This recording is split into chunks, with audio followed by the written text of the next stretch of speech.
Halo guys, welcome back to Korea Ramit bersama orang Korea yang konten.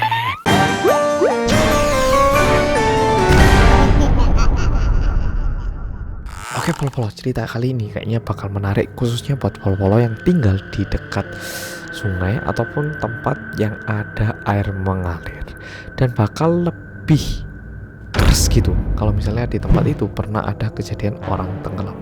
Langsung kita mulai. Kejadian kali ini terjadi pada waktu 5 orang laki-laki. Mereka ini pergi liburan bersama-sama. Mereka ini adalah teman SMA, dan setelah mereka mulai bekerja, mulai ada waktu dan juga mulai ada uang, mereka ini memutuskan untuk pergi liburan bersama-sama. Tempat yang mereka pilih adalah suatu tempat di luar kota, di sebuah penginapan yang di dekatnya ada sungai mengalir. Sesampainya di tempat itu, pemilik dari tempat penginapan ini begitu ramah. Mereka disambut dengan senyuman dan juga diajak berbicara. Nah, salah satu laki-laki dari 5 orang ini ngomong-ngomong dan juga tanya-tanya, oh gimana dulu bisa mulai bisnis di sini dan lain-lain.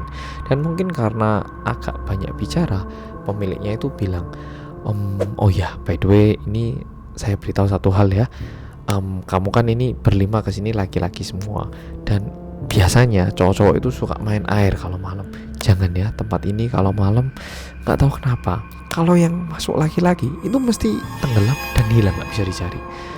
Kalau anak perempuan itu mending masih bisa ditemukan biasanya di ujung sungai sana. Nggak tahu kenapa kalau laki-laki itu setelah tenggelam itu udah nggak bisa ditemukan. Jadi kamu sama teman-teman kamu ini, saya lihat anaknya baik-baik, jadi mending malam-malam jangan main-main ya.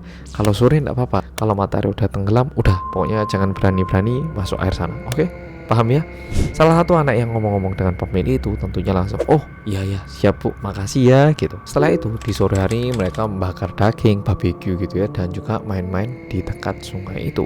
Setelah itu matahari mulai terbenam, dan seperti biasanya kayak kita pergi retret gitu, mereka membakar kayu dan juga duduk di sekitar situ sambil menghangatkan tubuh gitu.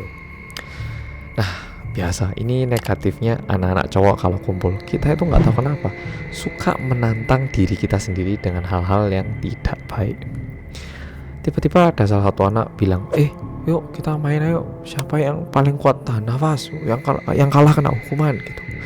Nah, anak yang tadi udah diingatkan sama pemilik penginapan itu bilang, tadi dibilang sama yang punya nggak boleh loh gitu. Wah, laki-laki biasa langsung gitu aja, takut. Ndak apa-apa. Oh lo takut ini, kamu mau kalah atau mau ikut? Nah, gitu kan. Akhirnya cowok yang tadinya menurut kepada pemilik penginapan pun akhirnya memutuskan untuk mengabaikan apa yang udah disampaikan dan juga ikut di lomba itu. Jadi mereka langsung buka baju atas, langsung masuk ke dalam air gitu. Oke, kita kuat-kuatan ya, siapa yang paling kuat tahan nafas paling lama. Oke, jadi 5-5-nya udah di dalam air, dan pada hitungan ketiga mereka udah janjian untuk masuk air. Jadi kondisinya saat ini tuh udah lumayan gelap, tapi masih bisa kelihatan karena ada bulan yang menyinari. Oke.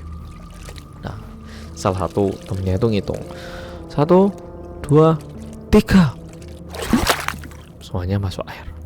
Nah, kondisi airnya itu agak dingin-dingin seger, dan juga karena agak gelap kan kita takut ya, sehingga detak jantungnya itu semua pada agak cepat, sehingga mereka semua itu keluar dari air lebih cepat daripada yang mereka bayangkan. Satu demi satu mulai keluar, satu. Nah, 4 orang udah keluar, yang satu ini kan belum keluar. Nah, dilihat, padahal airnya ini nggak ada arus ya. Yang satu ini kelihatan kayak kepalanya masuk dalam air gitu, tapi agak jauh di sana gitu. Jelas-jelas mereka berlima tadi masuk di sini, yang 4 di sini, yang satu ini agak jauh di sana. Biasa cowok-cowok lagi, mereka ngira ini guyonan ini anak. Tapi karena dia yang menang, akhirnya ditirain, weh, udah menang kamu, udah keluar.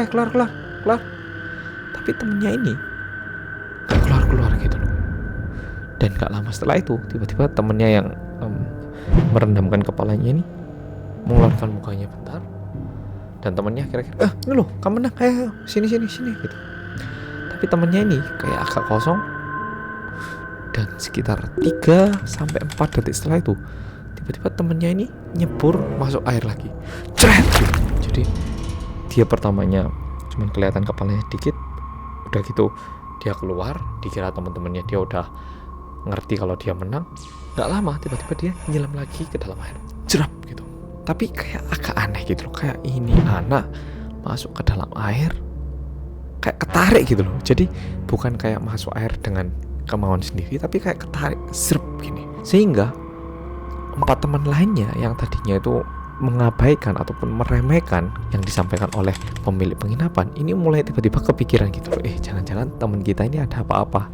Akhirnya mereka manggil 119 alias mobil ambulans darurat, dan setelah itu salah satu temennya yang paling pintar renang itu berenang menuju ke temannya yang tadi masuk dalam air, dan untungnya teman yang tadi masuk air itu berhasil diselamatkan dari air. Nah setelah dia udah keluar, dia itu untungnya masih bisa ditemukan, tapi dia itu kayak gak napas, kayak kebanyakan minum air gitu. Dan untungnya teman-temannya ini pernah belajar caranya PCR, jadi dipompa jantungnya sampai tunggu ambulansnya datang. Dan untungnya temennya ini kayak di drama-drama ataupun di film-film mulai bernafas kembali. Nah setelah itu gak lama ambulansnya datang dan dicek kesehatannya, ternyata temennya ini aman-aman aja. Nah setelah kejadian itu akhirnya 5-5-nya ini udah mulai ngerasa kayak gak nyaman. Jadi mereka putuskan untuk masuk ke dalam tempat penginapan dan menghabiskan waktu di dalam penginapan itu. Karena temannya ini udah dibilang aman, akhirnya setelah masuk ke dalam penginapan, teman-teman yang lainnya itu tanya, tadi kamu kenapa sih kok tiba-tiba bisa ke sana terus kok masuk air lagi, kenapa? Temannya ini bilang dengan muka yang sedikit kayak sedikit bingung gitu loh. Dia bilang, aku ngerti ini mungkin bisa terdengar agak bodoh, tapi ini beneran yang terjadi, oke? Jadi terserah kamu percaya apa enggak, tapi ini yang terjadi. Dia tuh cerita seketika lombanya dimulai, dia kan memasukkan kepalanya, dan setelah itu dia itu tiba-tiba kayak mendengar ada seseorang perempuan yang manggil dirinya gitu. Pertamanya dia sendiri gak percaya dan bilang, gak mungkin lah, masuk ada hantu sih. Kayak dia itu tertantang untuk mencoba pergi mendekati sumber suara itu, sehingga dia itu berenang ke sumber suara itu. Nah udah semakin dekat, dia itu mendengar semakin jelas kalau ada perempuan yang manggil dia gitu loh, kayak di dalam air. Sini, masuk sini loh bentar, di sini gitu. Dia itu kayak merasa aneh, tapi nggak tahu kenapa kayak pengen nyoba mendekati orang itu, dan itu adalah seorang perempuan katanya di dalam air. Nah seketika dia masuk ke dalam air itu, dia udah nggak ingat apa-apa.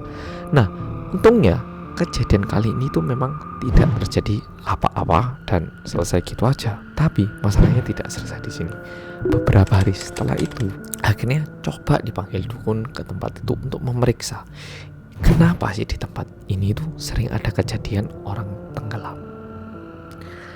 Dan setelah diperiksa, memang di dalamnya itu terlihat ada arwah yang terperangkap. Dan setelah itu dukunnya bilang kayak gini,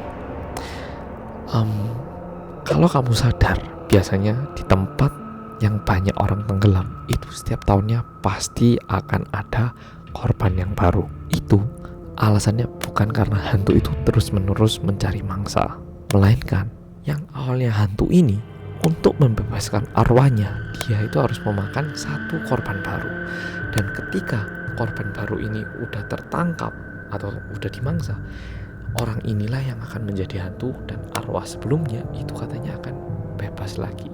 Sehingga setiap tahun itu ada kejadian karena korban yang tenggelam itu ingin membebaskan dirinya dan tidak ingin menjadi hantu.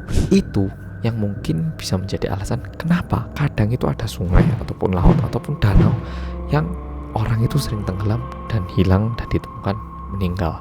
Aku pertama setelah menemukan cerita ini merasa kayak, oh iya ya. Nah aku nggak tahu bagaimana reaksi Polo-Polo mendengar cerita ini, tapi yang aku rasakan adalah gini, aku itu setuju banget karena biasanya yang sering ada korban orang tenggelam itu pasti sama terus gitu, sedangkan satu tempat lain yang jarang ada orang tenggelam itu nggak pernah ada.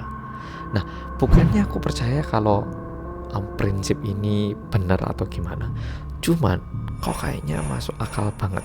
Tapi aku jadi percaya kayak iya bisa jadi setiap tahunnya atau secara rutin ada orang yang tenggelam di situ karena ada arwah yang terus berganti dan mereka terus mencari mangsa. Aku nggak tahu ini masuk akal nggak buat Polo, tapi buat aku ini lumayan menyeramkan dan masuk akal banget sih menurutku. Oke Polo, kalau Polo suka cerita kali ini bilang apa? Ring. Oke Polo, makasih udah nonton video kali ini dan sampai jumpa di video berikutnya.